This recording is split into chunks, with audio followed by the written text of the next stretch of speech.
इतिहास के पन्नों में सुनहरे अक्षरों से लिखी जाएगी तेरी कहानी।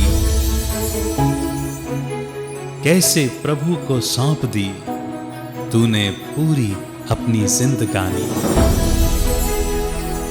सच्चाई, सफाई, सादगी का नारा लगाकर भारत की बढ़ाई तूने शान। इस धरती को गुलिस्तां बनाया तू है शान-ए हिंदुस्तान।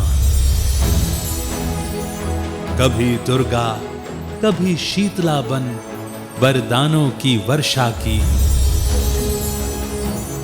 मातृ प्रेम लुटाया सब पर है रूहानी पालना की। तेरी शिक्षाओं की कुंजी ब्रह्मा वत्सों द्वारा पाई है। तेरी यादों को संजोकर एक नई माला बनाई है, एक नई माला बनाई है, एक नई माला बनाई है।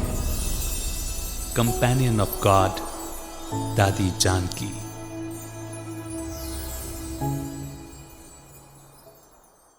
नमस्कार, ओम शांति। बहुत बहुत स्वागत है आप सभी का कंपेनियन ऑफ गॉड दादी जानकी कार्यक्रम में। प्रिय भाई बहनों, दादी जी केवल दुआएं देने की ही सेवा नहीं करते थे, बल्कि सभी की दुआएं प्राप्त करने पर भी ज्यादा ध्यान देते थे। उनका कहना था कि सदा लक्ष्य रखो कि जो भी आत्मा संपर्क में आए मुझे उससे दुआएं प्राप्त करनी है, और दुआएं प्राप्त करने का साधन है हाँ जी करना। इसलिए किसी को भी किसी बात में नाना करके हिम्मतहीन नहीं बनाओ। गिरे हुए को भी सहारा देकर, हिम्मत देकर उठाओ, चलना सिखाओ। यही है दुआएं प्राप्त करने का सहज उपाय। ऐसी और भी दादी जी की शिक्षाओं पर प्रकाश डालने के लिए आज हमारे साथ हैं आदरणीय ब्रह्मा कुमारी दिव्या बहन जी, जो विशेष मुंबई से हमारे बीच में आज उपस्थित हुए हैं। आप मुंबई में ब्रह्मा कुमारीज के बोरीवली सब जोन के इंचार्ज हैं और आप ब्रह्मा कुमारीज के ट्रांसपोर्ट एंड ट्रैवल विंग के वाइस चेयरपर्सन भी हैं। तो आइए सुनते हैं दिव्या बहन से दादी जी के साथ के उनके अपने अनुभव। दीदी, आपका बहुत बहुत स्वागत है हमारे इस कार्यक्रम में। ओम शांति। ओम शांति। दादी जी के साथ के अनुभव तो हम सुनेंगे, लेकिन सबसे पहले आपसे जानेंगे कि आप कैसे इस संस्था के संपर्क में आए। आपने कैसे सोचा कि आपको अपना सारा जीवन यहाँ देना है? कौन सी विशेष बात थी यहाँ पर जो आपको इतनी छू गई कि आप यहीं रह गए? इस संस्था से कनेक्ट होने में एक विशेष बात थी कि इस संस्था में आने के पूर्व ही मुझे भगवान से मिलने की बहुत चाहत थी। जी। और बार बार मैं अपने लौकिक पिता से भी पूछती थी कि जैसे आप और मैं हाँ जी बैठ के बात करते हैं जी, क्या भगवान से ऐसे मेरी बात हो सकती है? जी बिल्कुल, कितना इम्पोर्टेंट है ये। जी। तो उन्होंने कहा हाँ। तो ये मेरा लक्ष्य था कि मुझे एक बारी भगवान से मिलना है जी। और उसी की चाहना और वो खोज थी। और उसी के बीच में फादर के एक फ्रेंड है हाँ जी जो ब्रह्मा कुमारी विद्यालय से जुड़े हुए थे। जी। उनका हमारे घर में आना जाना था। हाँ जी और वो देखते थे मैं गायत्री उपासक थी, जी। तो उनको हुआ कि इनको उस संस्था में ले जाऊं। हाँ जी। और पहले पहले उनके साथ मेरी ये ज्ञान की चर्चा हुई और इस संस्था से जुड़ना मेरा हुआ। हाँ जी। और सबसे बड़ा आकर्षण ये रहा कि यहाँ मैं आई और मेडिटेशन मुझे बहुत ही अच्छा लगता था, साइलेंस। जी। और साथ साथ यहाँ काफी भाई बहनों से संस्था में मिलना हुआ। तो उन्होंने कहा कि हम भगवान से मिले हैं जी और हम बातचीत करते हैं। जी तो मुझे हुआ बस यही तो मैं चाहती थी। जी जी। और वो यहाँ पर है, मुझे वो संतोषता, तृप्ति मुझे मिलेगी यहाँ पर, मेरा मिलन होगा। आप कहाँ रहते थे उस समय? इसीलिए आकर्षित हुई। मैं कांदीवली में रहती थी। जी। डॉक्टर निर्मला बहन वो सेंटर पर थी, हमारा रहना भी वहाँ नज़दीक में था। हाँ जी। तो वहाँ सेंटर पर जाना हुआ, कोर्स जी, किया जी, जी। और योग बहुत ही आकर्षित करता था। जी, जी। तो ये इतनी पहली बार आप मधुबन कब आए? जब ये बाबा से आप मिले हैं या फिर नहीं, मैं 69 में ही ज्ञान में आई, जी, जी। लेकिन बाबा ने जनवरी में 18 अच्छा, जनवरी जी। ना अव्यक्त हुए और उसके बाद मेरा यहाँ आना हुआ। जी, लेकिन जी। मैं 71 या 71 में मैं फर्स्ट टाइम अव्यक्त बाप दादा से मेरी मुलाकात हुई।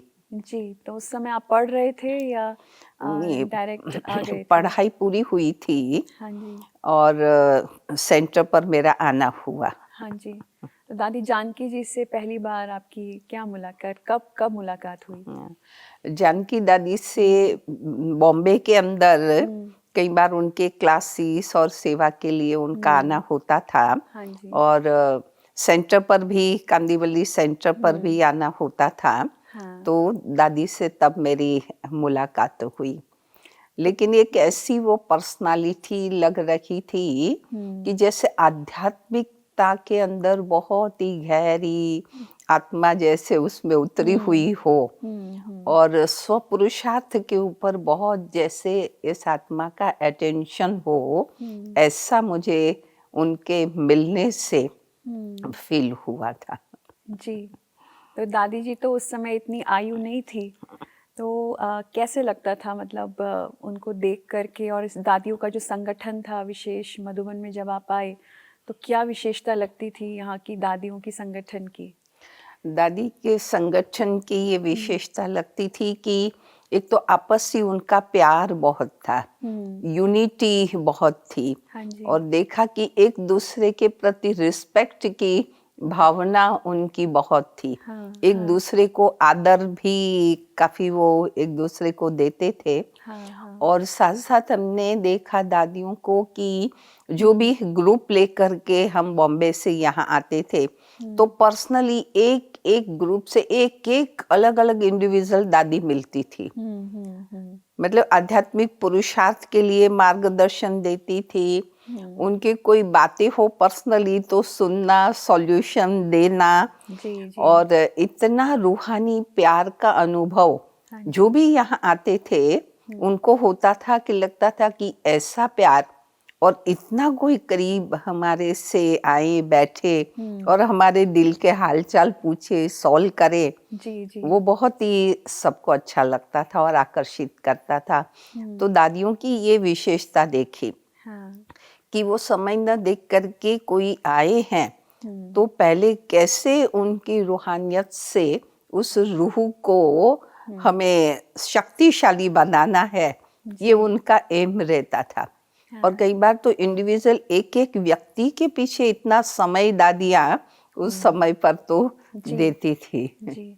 आपकी पर्सनल लाइफ में दादी जी ने आपको कैसे मदद की? पर्सनल लाइफ में जैसे कहा कि जब मैं आई तब जानकी दादी को जब देखा था हाँ। और मैं यहाँ आई तो भी संस्था में मेरा लक्ष्य था कि आध्यात्मिक पुरुषार्थ मुझे करना है। जी। और मैं ज्ञान में आई और थोड़े समय में ही, एक आध साल में ही मेरे को सेंटर संभालने की जिम्मेवारी मिल गई। जी, जी। तो मुझे ये होता था कि भाई मैं सेंटर संभालने के लिए नहीं आई हूँ, जी। मैं अपनी आत्मा की स्व उन्नति के लिए आई हूँ। हाँ जी।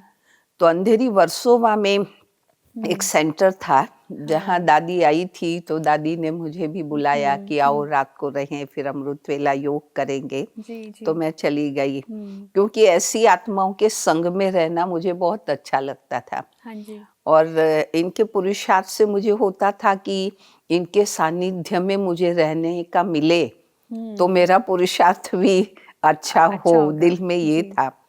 और अमृत वेले योग जब पूरा हुआ, दादी दृष्टि दे रही थी, हाँ। तो दादी ने दृष्टि देते देते जब बात हुई तो मेरे से रहा नहीं गया और मैंने दादी को कहा कि दादी मेरी बहुत इच्छा है कि मैं आपके ही साथ रहूं, हाँ। क्योंकि मुझे आप जैसे पुरुषार्थ करते हो ना वैसा पुरुषार्थ मुझे भी करना है। हाँ। और जब आपके मुझे सेंटर इंचार्ज नहीं बनना है मुझे तो आपके साथ रहना है। जी। तब दादी ने एक उदाहरण बहुत अच्छा दिया और उस समय पर मेरी बुद्धि को वो बात जच गई।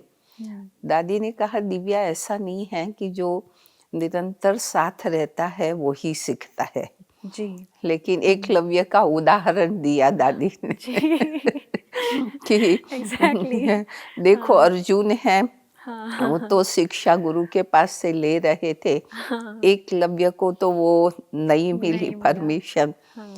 लेकिन गुरु की मूर्ति रख कर के भी वो कितना अर्जुन से भी आगे चला गया। जी बिल्कुल। तो दादी ने कहा, ऐसा जरूरी नहीं है कि साथ में ही रहने से होता है, हाँ। खुद का लक्ष्य होता है अपना, तो हम थोड़े समय के सानिध्य में भी हाँ जी। कई चीजें हैं वो सीख सकते सकते हैं और हैं। अपना स्वपुरुषार्थ कर जी, सकते हैं। बिल्कुल बिल्कुल। तो ये बात फिर मेरे को दादी की ठीक लगी। नहीं तो मेरे को ऐसा था, नहीं मेरे को सेंटर नहीं संभालना है, मेरे को दादी के साथ रहना है। तो दादी जी एज एन एडमिनिस्ट्रेटर आपको क्या लगा, जैसे दादी प्रकाश मणि जी के जाने के बाद यहाँ पे सारी एडमिनिस्ट्रेटिव सर्विसेज दादी कर रहे थे, तो क्या विशेषता देखी दादी जी के, जो भी चीज़ संभालते थे, कैसे मैनेज करते थे आप? खास मुझे उनकी विशेषता ये लगी कि ज्ञान और योग की पालना जिसको कहें, उनसे आत्मा को भरपूर करना, वो उनके जीवन में हमने देखा। और ये हमने पाया कि कोई भी बात आती है सामने, लेकिन ज्ञान और योग के द्वारा बहुत ही अच्छा उस समस्या का समाधान है ना, वो मिल सकता है। क्योंकि आत्मा उनसे जब सशक्त नहीं है ज्ञान से और योग से, तो एक छोटी बात का भी सॉल्यूशन उसके लिए मुश्किल हो जाता है। लेकिन दादी के पास कोई बात लेकर के आता था, तो सॉल्यूशन उनका मेडिटेशन और ज्ञान की बहुत चिंतन मनन गहराई थी, और वो बात से आत्मा है वो तृप्त हो जाती थी, और उनको लगता था अभी इनसे मेरा ये सॉल्यूशन मुझे दादी को मिलने से। साथ साथ ही दादी की दृष्टि में भी पावर बहुत था। जी।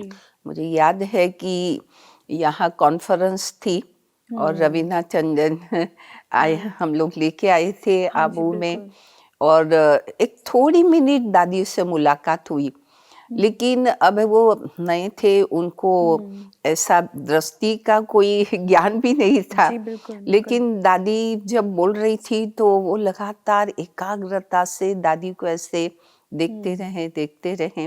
हाँ।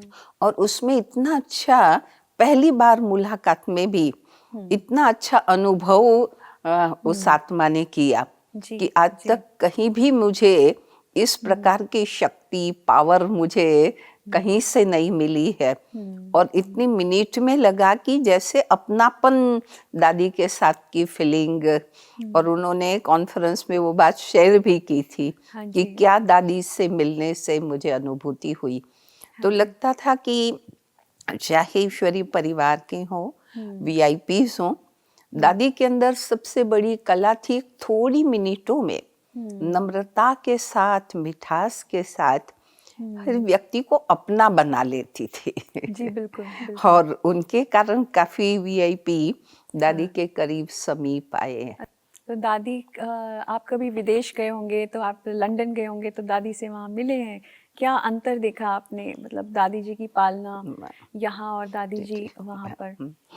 दादी के साथ लंदन में 10-12 दिन मैं रही थी, तो मैंने देखा कि दादी तो वर्ल्ड सेवा में इतनी बिजी रहती थी, लेकिन पर्सनल भी मैंने देखा कि कोई एक व्यक्ति जाए तो इतना अटेंशन दादी का रहता था कि ऐसा वो शेड्यूल हमारा बनाती थी कि रोज न रोज कहाँ न कहाँ सेवा के अंदर दादी हमें बिजी कर देती थी। दिन में 2 बारी मिलेगी और हालचाल पूछना, सुविधा के लिए पूछना, न अटेंशन मिलते कि इतनी बड़ी दादी है, इतनी बिजी है। लेकिन आज हम वहाँ गए हैं तो खूब अटेंशन दे करके प्यार पालना, और इतना सेवा के अंदर वो व्यस्त कर देती थी, खुद भी बिजी रहना और आया हुआ व्यक्ति है उनको भी फुल सेवा में बिजी करना। ये मैंने पालना देखी। और दादी की पालना में ये देखा कि विदेश में, लंदन में थी, ऐसी मैनेजमेंट दादी ने सुंदर सेट की है ना। हम देखते थे हाँ जी। कि हर एक डिपार्टमेंट ऐसे हैं कि जो अपने आप में वो कार्य, दादी जी। वर्ल्ड में कहीं भी जाए मिनी मधुबन जैसे। हाँ, जी। और सारा कारोबार वहाँ पर चलता है। हाँ जी। और बड़ी एक्यूरेट दादी, परफेक्ट। और ऐसे वहाँ के सेवाधारियों को ट्रेन किया है मैंने। इंडिया में भी जब दादी थी तो मैं देखती थी कि भले वहाँ से बाद फिर यहाँ आके इंडिया में रही, हाँ। लेकिन विदेश के हर सेवा के समाचार से अवगत रहती थी। और वहाँ के भाई बहने, दादी यहाँ थी लेकिन हर डायरेक्शन दादी से दादी ले जी से लेते करके सेवाएं हैं वो करते थे। वहाँ तक मैंने देखा कि भी ग्लोबल हाउस में, वहाँ सेंटर पर आने वाले व्यक्ति किसी डेथ भी हुई होगी ना, तो दादी के पास वो समाचार होगा। दादी उसके लिए मेडिटेशन करेगी, आगे क्या करना है, गाइड। दादी हर चीज को योग की शक्ति देकर ये के कार्य आप ये करते। करो, मैं योग दूंगी। हाँ। योग का सहयोग करूंगी। जी। कोई मिलने भी जाता था हाँ। तो भी पहले दादी साइलेंस में बिठाएगी, 1 मिनट जी साइलेंस। जी जी। उनके बिना उनकी मुलाकात नहीं होती थी। हाँ जी। दीदी, दादी के साथ का और कोई विशेष अनुभव आपको अपनी पर्सनल लाइफ में लगा हो तो हमारे साथ शेयर करें। हाँ, दादी के साथ के अनुभव में 2 बातें मैं शेयर करूंगी। एक तो गुलजार दादी का ऑपरेशन हुआ था नानावटी में। जी। तभी हम, जानकी दादी पार्लर सेंटर पर आई थी, मैं वहाँ मिलने गई थी। और दादी के साथ ही हम गुलजार दादी को मिलने के लिए जा रहे थे। वहाँ से मैंने दादी के जीवन में देखा कि हर एक आत्मा को खुशी देना, वो मैंने उनके जीवन में। तभी मुझे पता नहीं था कि दादी मेरी कार में बैठने वाली हैं। तो साधारण कार में मैं गई थी। दादी ने पूछा, दिव्या तू गाड़ी लेके आई है? मैंने कहा हाँ दादी। तो कहती है कि अभी यहाँ से नानापट्टी जाना है ना, मैं तुम्हारे साथ कार में आऊँगी। मुझे इतनी खुशी हुई, लेकिन ये भी हुआ कि भाई कार तो छोटी है। जी। और दादी को लेके जाना है। दादी ने कहा नहीं मैं चलूँगी। और नानापट्टी गए, मैंने नोटिस किया कि वहाँ से फिर सायन जाना था हमको। तो दादी ने एक भाई को बुलाया, इधर आओ, तो गाड़ी लेके आए हैं ना? कहा हाँ, तो मैं तेरे साथ है ना वो सायन चलूँगी। सायन गए, फिर वहाँ से गामदेवी जाना था, तो तीसरे को बुलाया जी। कि अभी मैं आपके साथ चलूँगी। तो मैंने ये नोट किया कि यहाँ से वहाँ की जर्नी में बिना कहे ना दादी ने कितनी आत्माओं को खुशी दी। तो मैंने भी ये अडॉप्ट किया। मैंने कहा हमें भी ऐसे करना चाहिए। कैसे दादी ना हर एक को संतुष्ट हाँ, और सामने से चलते ना रास्ते आज एक बारी हो दादी आप हमारी गाड़ी में चलना, वो अलग चीज है। और सामने से दादी रिक्वेस्ट की दादी आती है ना। तो मैंने ये देखा कि इतनी जर्नी में और सेवाओं के साथ दादी ने कितनी आत्माओं को खुशी दे दी। तो ये बात मुझे अच्छी लगी। दूसरी बात दादी की अच्छी लगी कि एक बारी माउंट आबू से हम रिटर्न बॉम्बे जा रहे थे, यहाँ से अहमदाबाद बस में। तो उस बस का एक्सीडेंट हो गया था। तो प्रकाश मणि दादी तो जहाँ एक्सीडेंट हुआ था वहाँ आ गई थी। मृत्युंजय भाई भी आए थे वहाँ पर। और बहुत सबकी अच्छी पालना मृत्युंजय भाई ने, दादी ने, ईशु दादी ने, मोहन भाई सिंगल और पहुँचे थे क्योंकि काफ़ी जख्मी हुए थे न। और हिम्मतनगर हॉस्पिटल में थे। वहाँ पहुँच गए ये। और वहाँ से पूरी अरेंजमेंट, स्पेशल एक ट्रेन किया और पेशेंट को बॉम्बे पहुँचाया। जानकी दादी ने सुना था, तो दादी जब बॉम्बे में आई तो उनको था कि उन पेशेंटों को मैं मिलने जरूर जाऊंगी। तो मैं पार्ला गई थी कि मेरे को आना है। अब दादी की फ्लाइट थी और 2 जगह बोरीवली में कुछ थे और कुछ और आगे 1 घंटे के बाद थे कुछ पेशेंट। दादी की बहुत इच्छा थी कि नहीं, मेरे को जाना ही है, उन पेशेंटों को मुझे मिलना ही है। फिर मैंने दादी को बहुत रिक्वेस्ट करके मना किया, क्योंकि दादी की फ्लाइट थी। मैंने कहा दादी यहाँ बॉम्बे के ट्रैफिक में यदि अटक गए तो आपकी ना विदेश की फ्लाइट कैंसिल मतलब हो जाएगी। तो फिर दादी ने सोचा और फिर कहा कि बहन थी उनको कि लाओ तुम मेरे तरफ से टोली तो उनको जरूर खिलाना। उनको तो था नहीं, मैं जाके आ जाऊंगी, मेरे को मिलना है। फिर हमने रिक्वेस्ट की तो टोली मंगवाई। तो टोली तो एक डब्बा में बहन लेके आई, लेकिन दादी ने कहा और एक खाली भी लेके आओ डब्बा। एक टोली माना तू डब्बा लाई और डब्बा मेरे को दे देना, ऐसे नहीं भेजना है। उतनी ही टोली उसमें डाली जी। लेकिन एक एक मैं जा नहीं पा रही हूँ, तो एक एक टोली को दादी ने हाथ में पकड़ा, रस्ती दी और दादी ने अपने हाथ से जमाई। एक एक पीस को मैं देखती रह गई कि भाई मैं वहां नहीं जा पा रही हूँ। तो मेरी योग की संकल्प शक्ति, वाइब्रेशन मुझे इस टोली के अंदर भर के भेजने हैं। तो मैंने कहा एक छोटा सा कार्य, लेकिन बड़ों से कितनी सीख हमें मिलती है कि एक काम उतारने वाली नहीं है, टोली लाओ भाई ये खिला देना, लेकिन इतना प्यार भरा, इतनी शक्ति भरी। और रियली वो टोली जब हम हॉस्पिटल में गए, जहाँ जहाँ पेशेंट थी, इतने खुश हुए वो लोग। तो ये भी मैंने दादी जी से सीखा। यहाँ आबू में हम लोग आते थे तो जरूर है कि कुछ टीचर्स को खास दादी निमंत्रण दे करके बुलाती थी अपने पास और कहेंगी कि अच्छा तुम आए, मिले नहीं हो, जरूर मिलो।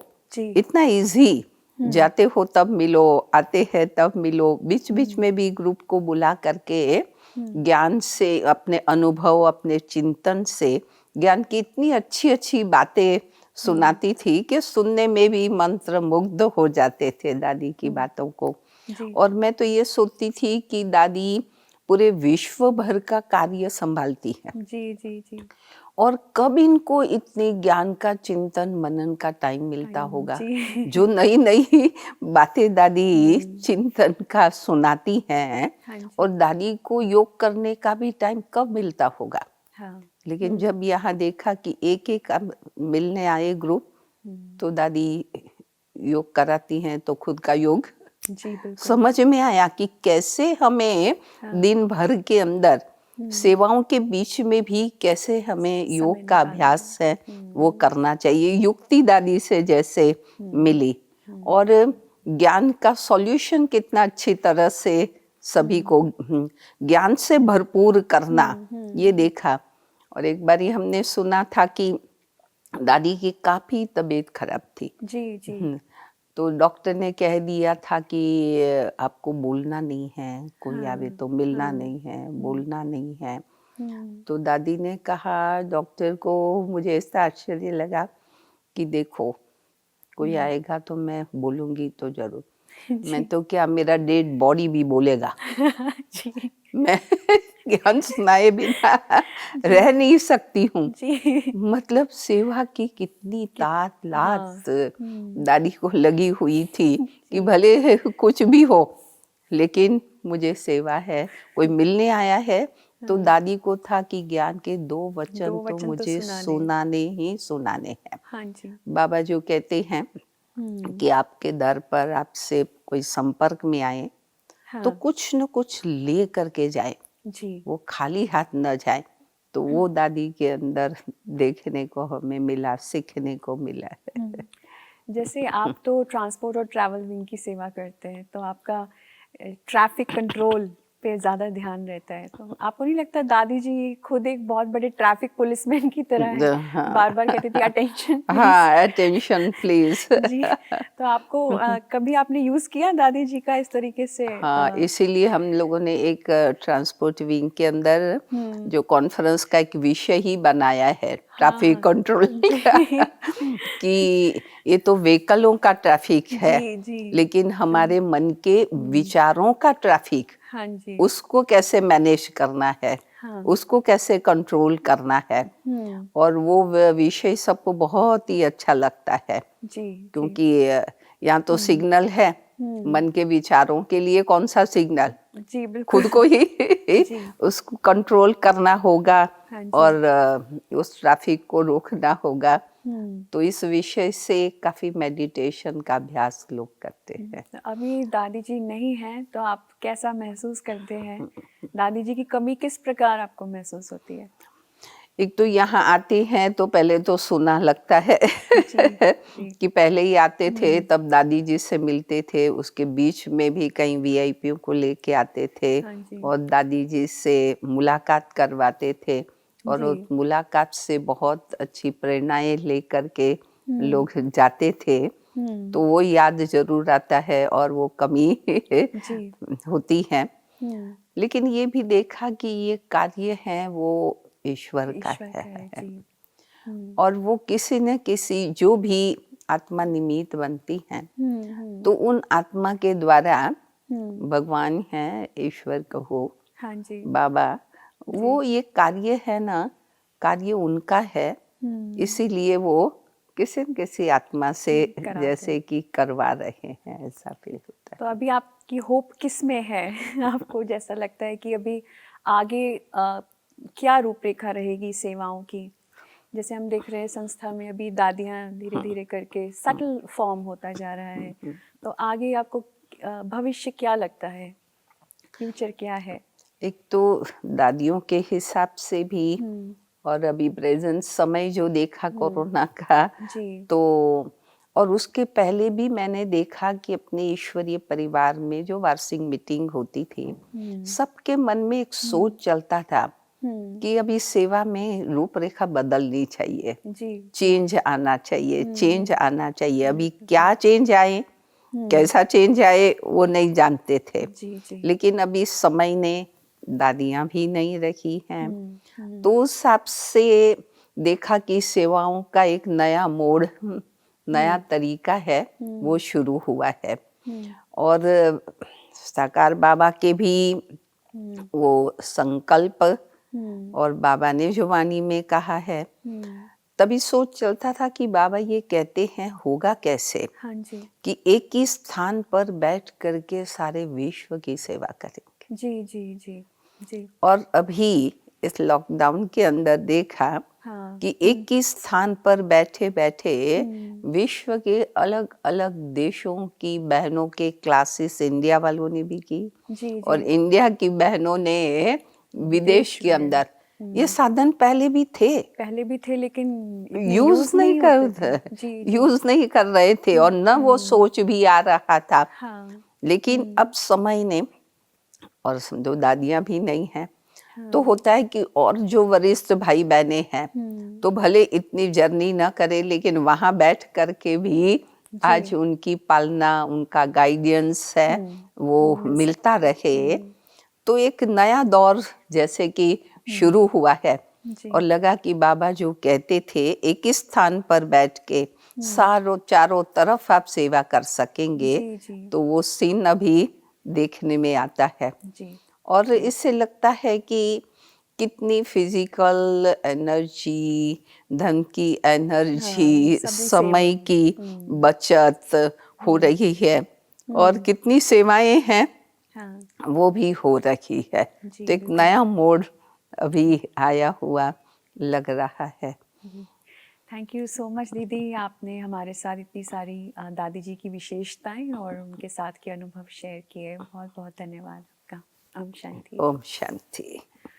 दर्शकों, सेवा में संपन्नता है, सेवा में साधन है, सेवा में स्वास्थ्य है और सेवा में ही सफलता है।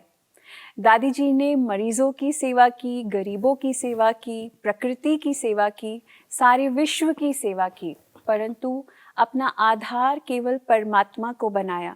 उनकी इस निस्वार्थ सेवा का फल कितनी आत्माओं को प्राप्त हो रहा है। तो आप सेवा भाव अपने अंदर भरें, किसी का इंतजार न करें, तो ईश्वर आपके द्वारा न जाने किसका भला करा दें। दादी जानकी जी की ऐसी प्रेरणादायक बातें हम सुनते रहेंगे। हमारे अगले एपिसोड में देखना ना भूलिए। आज्ञा लेते हैं। नमस्कार। ओम शांति।